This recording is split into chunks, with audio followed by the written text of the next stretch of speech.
Hey folks, how you all doing? So today I thought I would do a response video to a James Griffiths thread, which is 10 artists I own on vinyl but not on CD. I actually found it easier to do it the other way, 10 artists I own on CD but not on vinyl. And I thought I would, there's plenty of artists where I've got 2 or 3 albums, but I set a minimum of 5 albums for artists on CD that I don't own on vinyl. So here goes with the first one. Alice Cooper.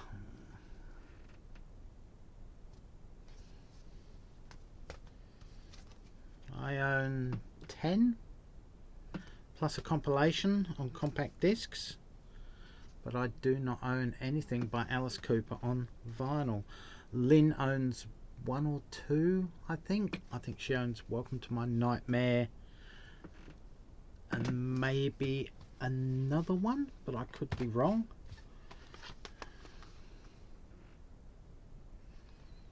But I really love Alice Cooper, and yeah, I've just never bothered to get anything on vinyl for one reason or another, or I've never seen second-hand vinyl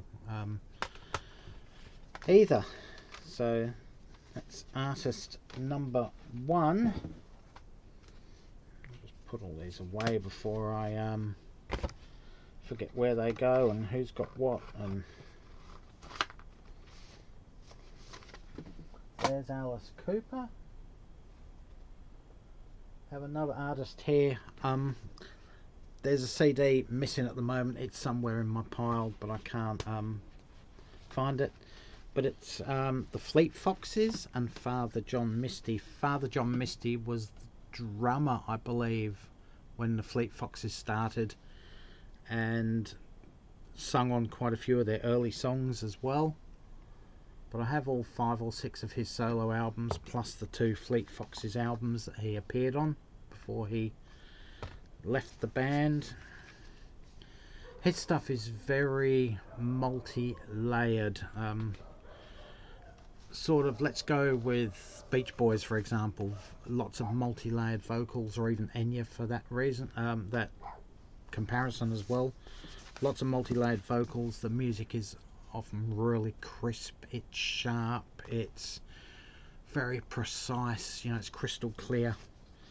Just a very good artist, but I've never bothered to get his albums on vinyl. And they're brilliant. They're packaged really well. This is sort of a trifold there. You got the CD in here, or you got the lyric sheet in there. Big fold out lyric sheet. Another lyric sheet there, and of course you got the vinyl as well, which is in a little internal slip case. So his stuff is very well packaged. I've just never bothered to get anything of his on vinyl. Next up, I do own a greatest hits of Lenny Kravitz, but I actually can't for the life of me find it at the moment either. So I own 5 studio albums by the great Lenny Kravitz. I just never bothered to get anything on vinyl for one reason or another.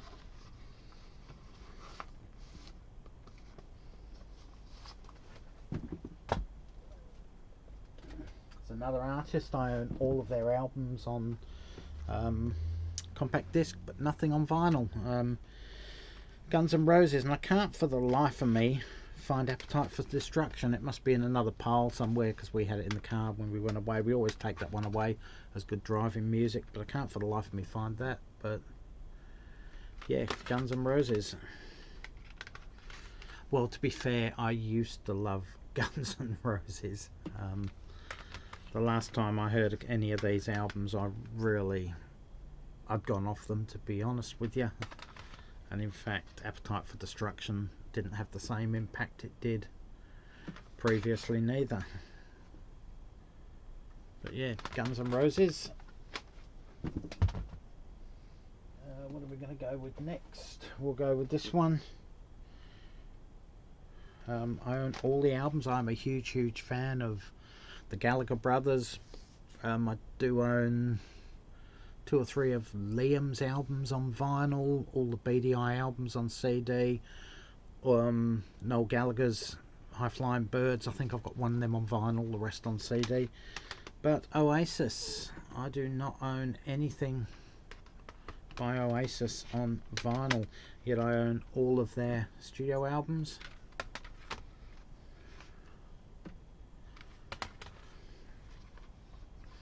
And the Master Plan B-Sides and Rarities compilation album. So there you go. Don't own anything by Oasis on vinyl. I think some of these bands, they were in that era when compact discs were at their peak. So you just automatically gravitate towards the compact discs. So I actually think one of these isn't here at the moment. But that's okay. We'll find it another day. Big fan of Jack White. I own all of Jack White's solo albums on vinyl. I don't own anything by the White Stripes on vinyl.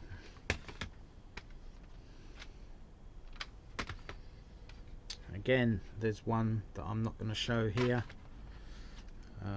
That's obviously in the car at the moment somewhere. That's been played recently.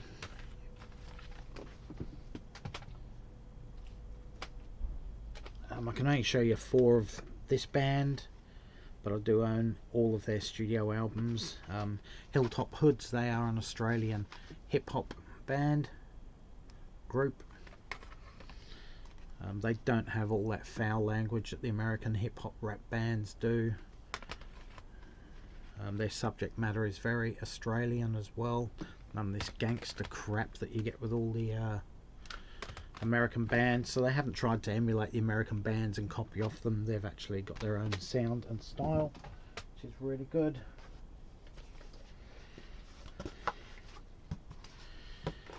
Here again, all the studio albums by the Eagles.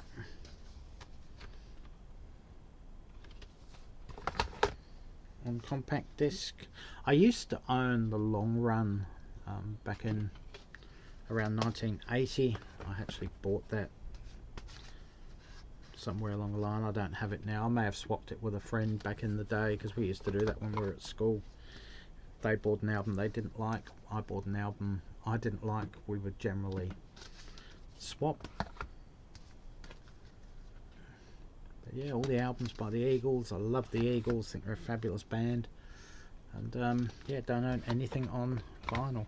Pretty sure Lynn owns something on vinyl though.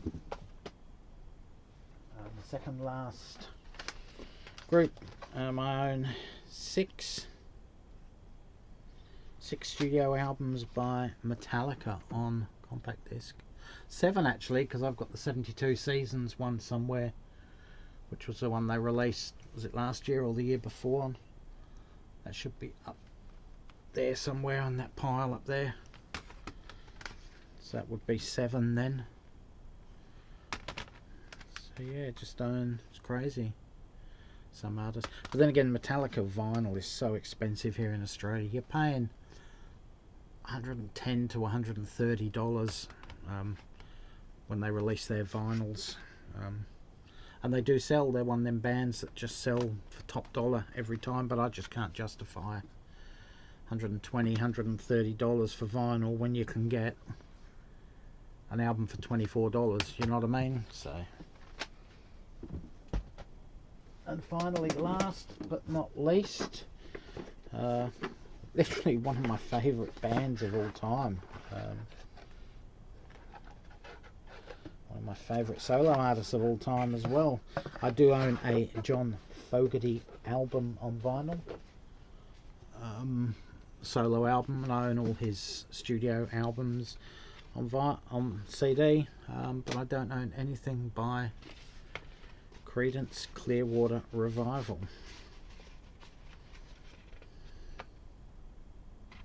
on vinyl.